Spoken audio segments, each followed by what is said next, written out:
Welcome to Any Other Business, our spin-off from the Business Mix Show, which you can normally hear on Colourful Radio every Wednesday at 9 a.m. I am Rachel. Unfortunately, due to technical issues, we had to let Christine go tonight.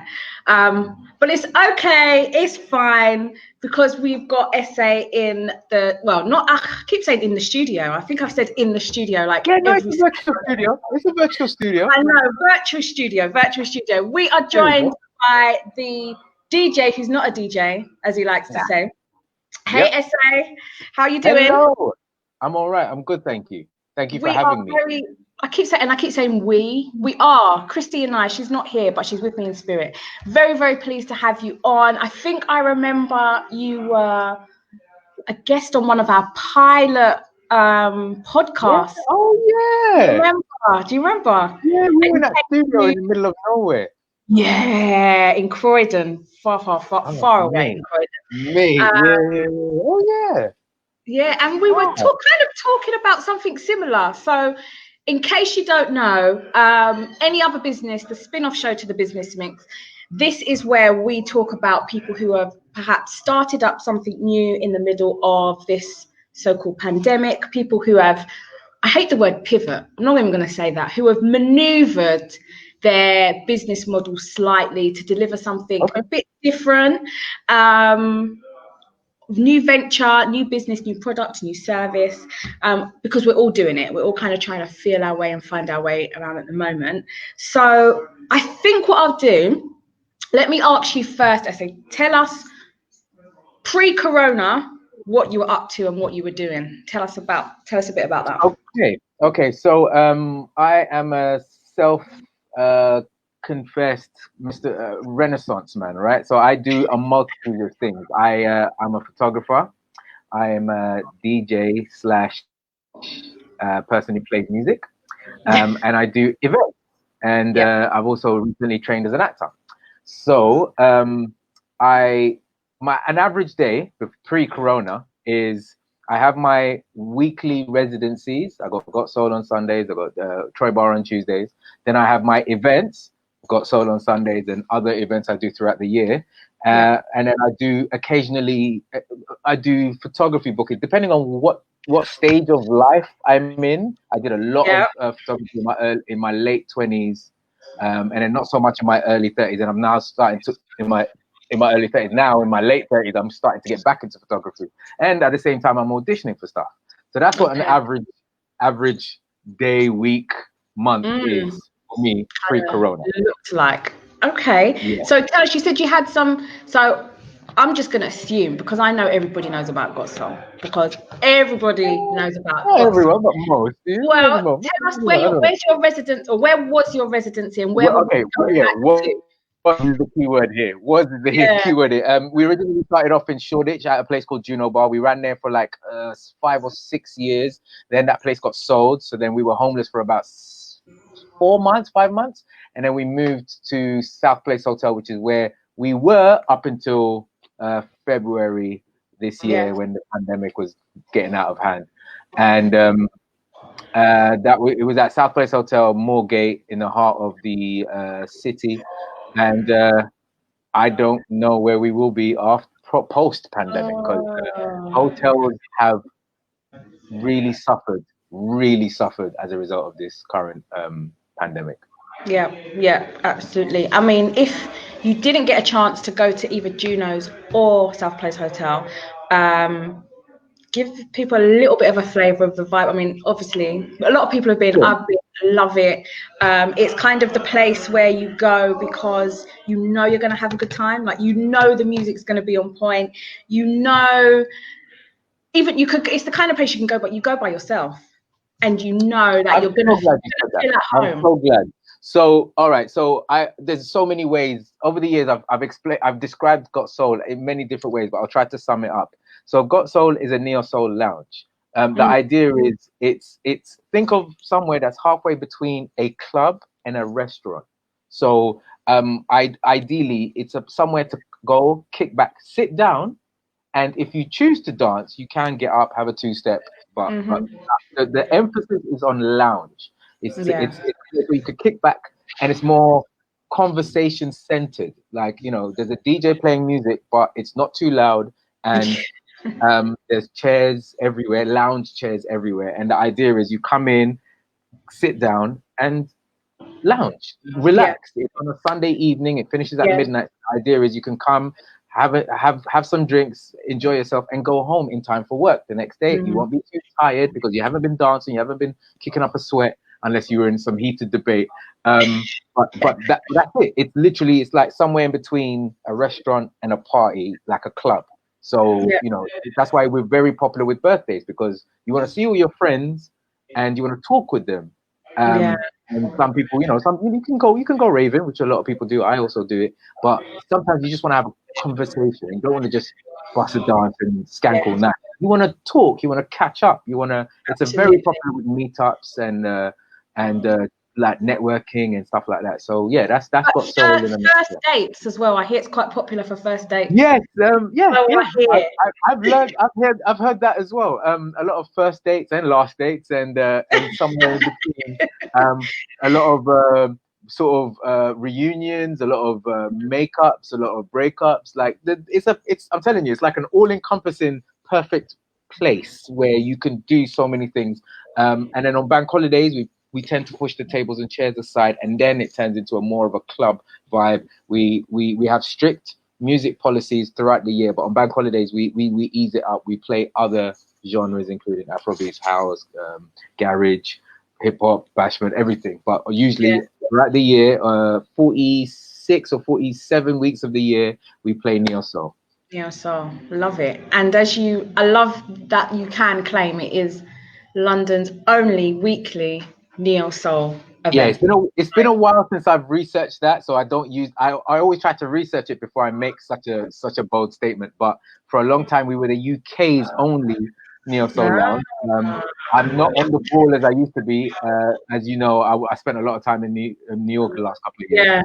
I'm not as clued up as I used to be. But for a long time, for the majority of our 9 years, we were the only weekly neo soul lounge. And I can say that. And hand on heart, very popular.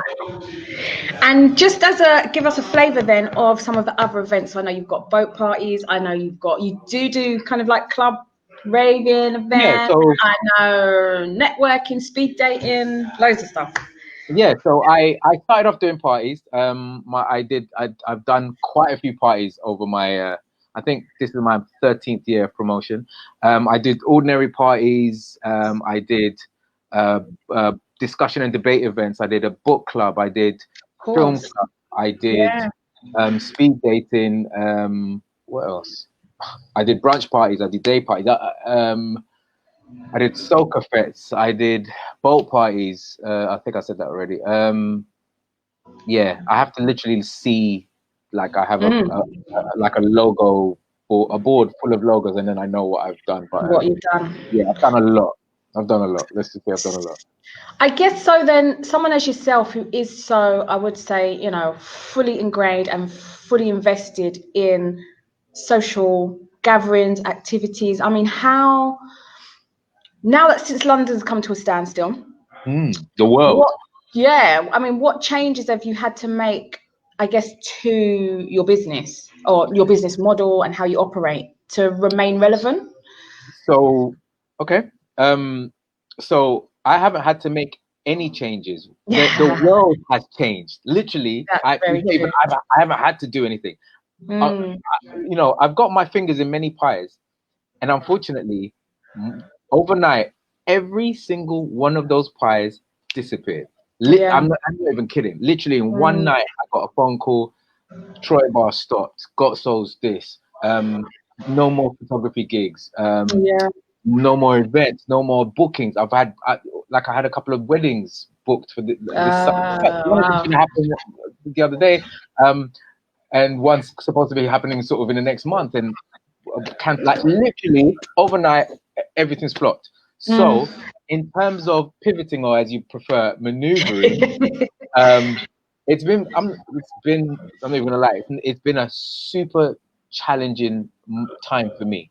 In terms of income, like I'll break it down in certain categories. In terms of income and generating income, it's I don't think I've succeeded, because understandably a lot of the businesses that I was involved in, it's a very in-person type of setup, as you and your viewers will testify to.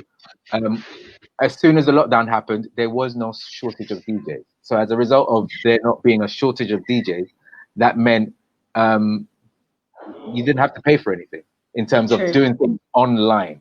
You know, like if you're an accountant and you had a shop or a storefront, and lockdown meant nobody was coming to your store or your office or whatever, you can still do accounting remotely. There's so many other jobs that you can do remotely.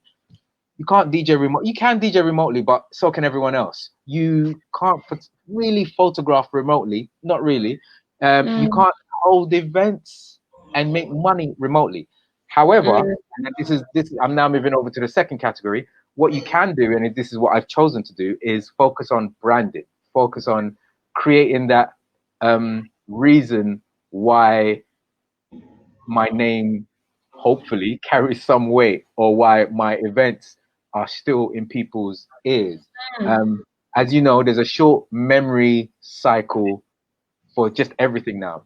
Between all the different social media platforms, between all the content creators, life, and all these things, you know, you're scrolling through life like that, literally on your phone. You're literally hand in your head. So when lockdown happened, I thought, I can't make any money. But what I can do is keep myself, my events, what I do out there. So hopefully I can stay in people's minds. So then when this lockdown eventually is over and we enter this new normal, whatever it looks like, if people want a DJ, hopefully they'll think of me, because they heard me a week ago, or they thought of me, what I did the other day. So as a result, for that example, I started a daily lunchtime show where I played music. I incorporated games, i.e. quizzes, general knowledge, trivia and stuff like that.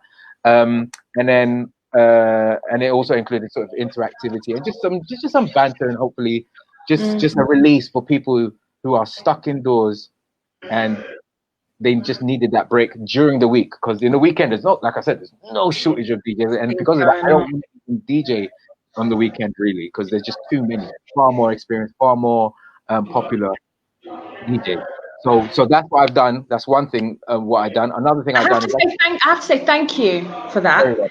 I don't know if that was like just something I'm just going to do it, or you really sat down and thought about it.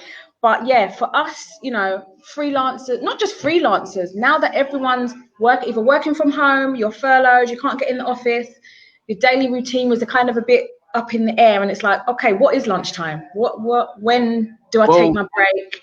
And you know, having that, it's 1 o'clock. Yeah. And I think what you have done really successfully is you've kind of transferred somehow a little element of what it's like to be at one of your events online. And I think I would say that the reason why you've done that so successfully is because you've got a community of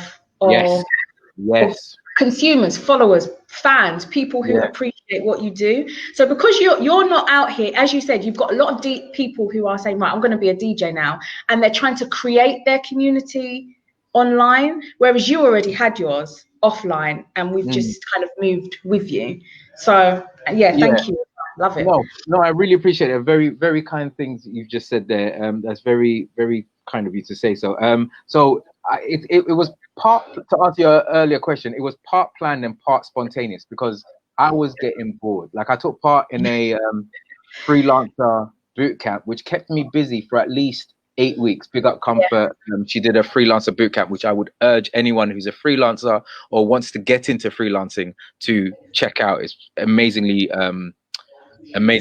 well, competitively priced, and really affordable. I'm not even trying to say it, but yeah, so I did that, and that kept me busy every day. But then I was like, as soon as that finished, because it was an hour thing, it only lasted for an hour, so as soon as that finished, I was like, what am I going to do for the rest of the day? Granted, I could work on my brand and my respective businesses, but I was like, oh, mate, what could I do? Next. And I need to play. I just need to be active, because if I don't play, I will lose. I'll fall out of love with it. So now, let me just do a daily show.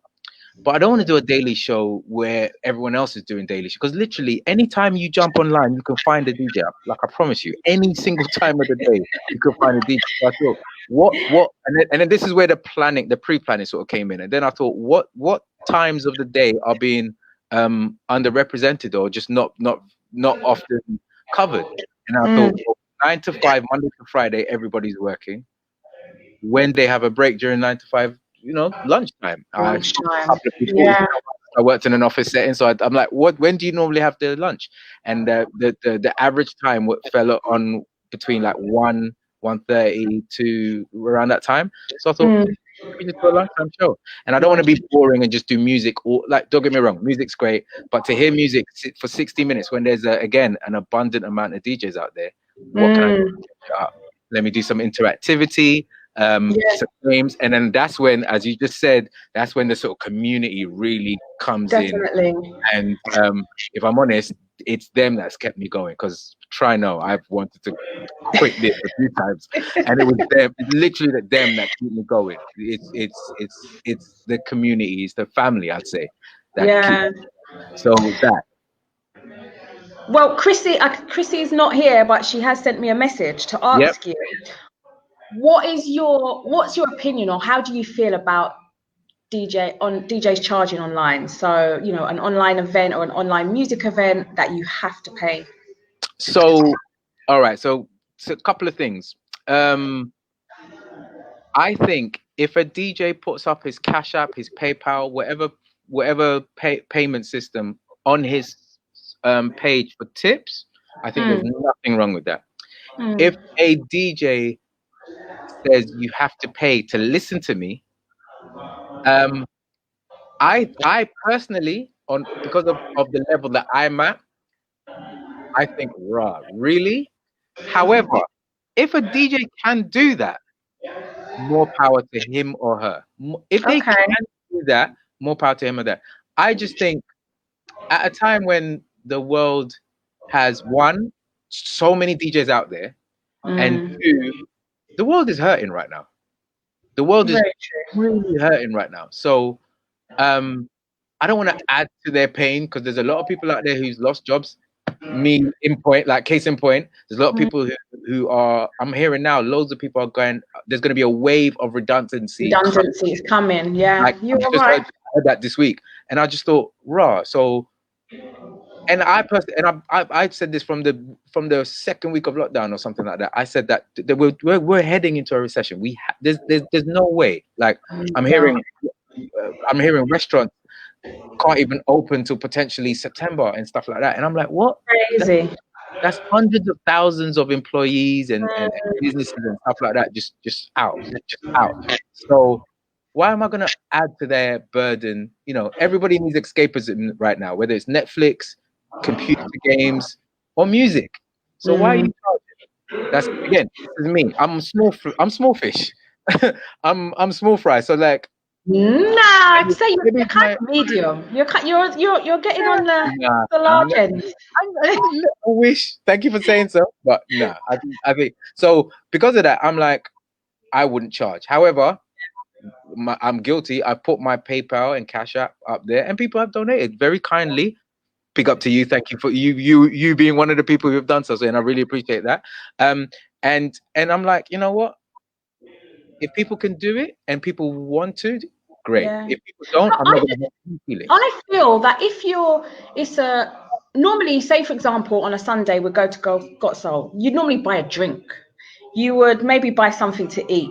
Do you know what I mean? It's not free technically. I mean, I'm sure you've got some people who do go there and just have a water, and that's fine. They feel that's no problem. But I mean, we're saving on commuting costs. So for me, if I really appreciate what someone's doing, and I really appreciate their service, I really appreciate their skills, they're giving their time for free, and I can give the little change that I have, I will do that. And I think we should be encouraging that more. And I say that because a lot of things online are free. However, it still costs people to put on free things online, whether it just be their time, whether it be their little electricity, whether it be their Wi-Fi, whatever it is, it's still a cost.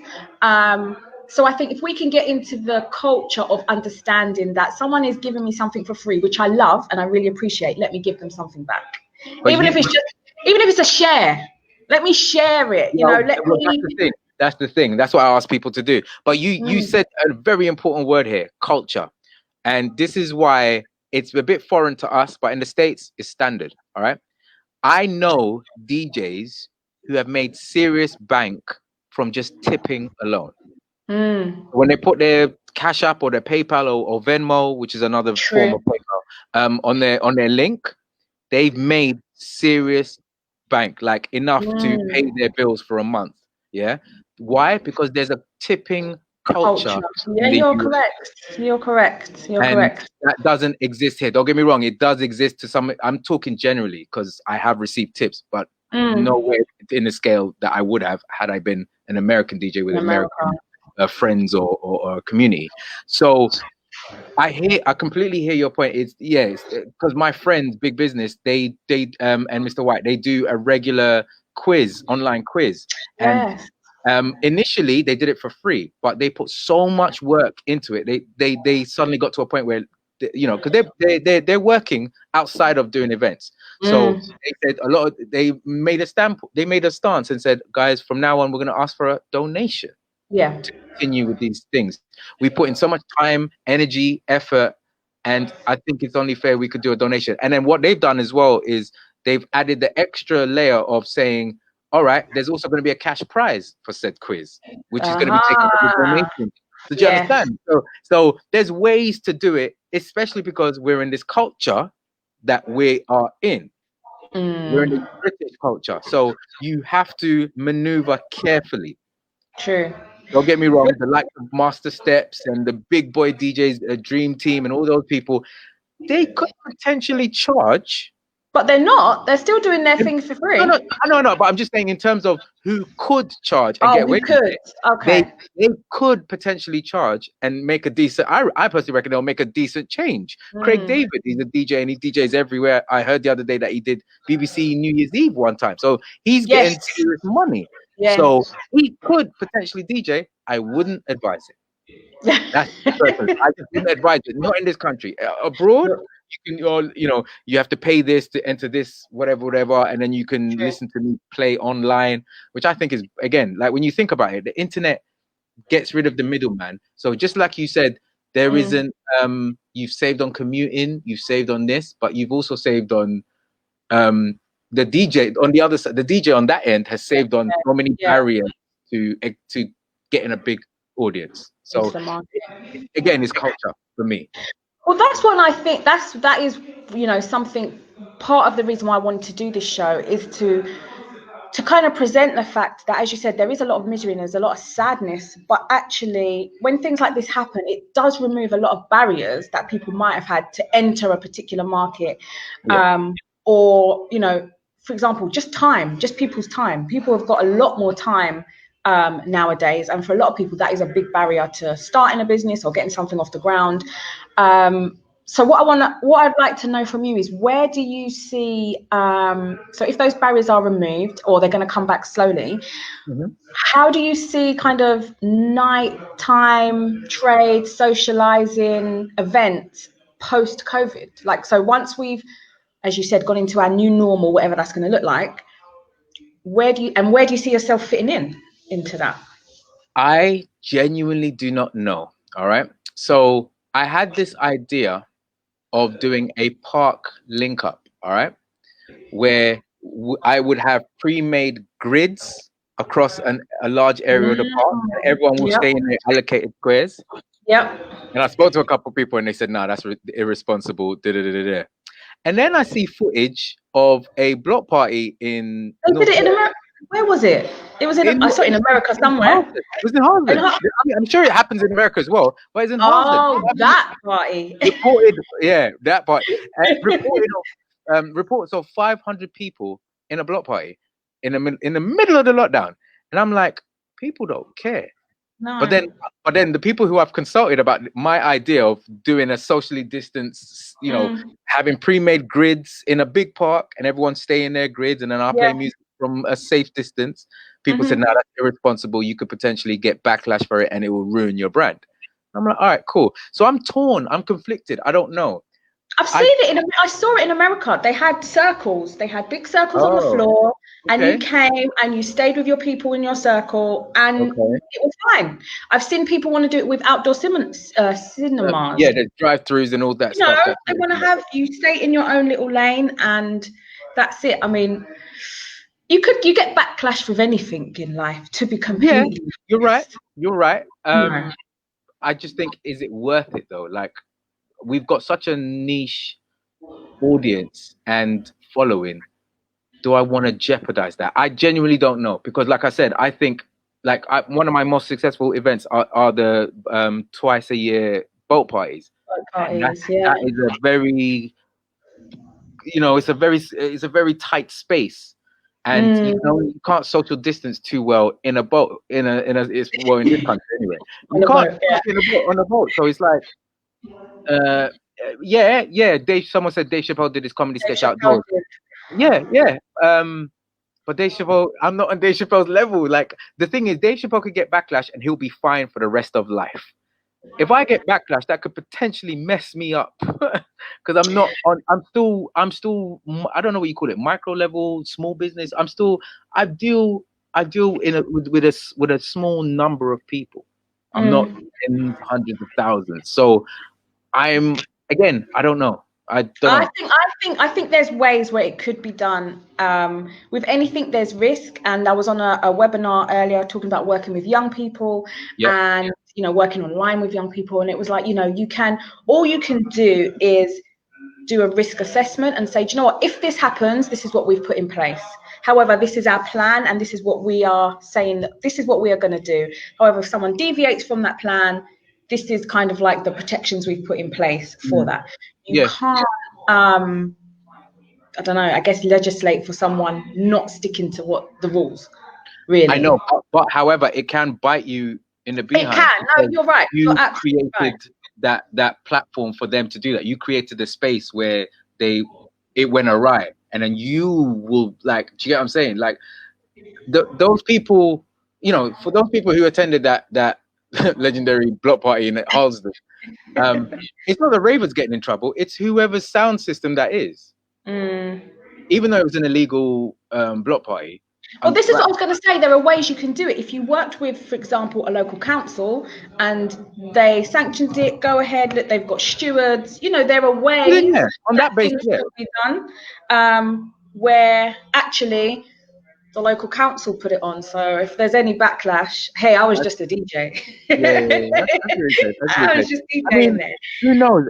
But again, it also brings the added, like, I often wonder, like, I see some people sort of gathering in their hundreds to party. But does that mean everybody is now ready to do that once the restrictions are lifted, or are we still going to get a lot of reluctancy and people being hesitant to come out? So say Boris and his cronies lift up the restrictions in August, all right, and then I do an event in September, and I think, you know what, it's been a while, people are frustrated. All right, I'm planning to get 200 people. If only 70 turns up, that's a problem. For me, it's a problem. You know what I'm saying? So it's like, what I've decided, what I'm planning to do is, I'm not going to be the first one out. I'm not going to be the first one to dip my toes in the water. I'm going to let those brave explorers reach new land, and then when I see how well they've done, then I'll probably jump on that. And I'm usually more daring than this, but I've gone months without work, so I can't afford to take any mad crazy chances now. Do you get what I'm saying? So I'm in a very precarious, odd situation. And as an entrepreneur, we're just wrapping up to the end, but as an entrepreneur, you are always faced with that risk reward type kind of clash where, I want to take the risk because the reward is worth it, but actually, what if it doesn't pay off? I've taken some huge risks before, but I've never been in this situation where like there's like how do you get out of this? Like if anything goes wrong now, I don't even want to get into it. Like if anything goes wrong now, I've done an under 18s for 600 people, never having done an under 18s before. But even though it was a huge risk, I was still comfortable taking that risk because it was a normal. Because you was this is an unknown. That's why it's doing something in an unknown, which always has that. But again, you're right. When you're the first person to jump into the unknown and it pays off, hey, you're the superstar. That's how like long-standing family wealth is made when the first people. And I don't know if I want to take that risk right now. I don't want to be the first one. Listen, our time is going. I feel like I could talk to you for another half an hour. Before you run off, I just want to know, so far since lockdown, since quarantine, what has been your best moment in business? Oh, Chris is coming on. Hello, Chrissy. My best moment is I was booked to do 2 or 3 online parties. I never thought that would happen. Like I was actually paid to play music online. One Zoom 18th birthday party. One was for big up the folks at We Are Parable, was for the Queen and Slim digital release celebration in the UK, and there was a third one, I think. But the fact that I received money is bonkers. It's like that blows my mind. Like someone actually paid me money when they could have easily put a Spotify playlist or even a previous recording of a DJ on Instagram Live or Facebook Live. They actually paid. So that is my best experience on that. I had a lot of good experiences on the No Rules Lunchtime show. Yeah. A lot on there, some funny moments on there. But I think my best experience is yet to come. I've got an idea for a new format that I will be releasing in the next couple of weeks.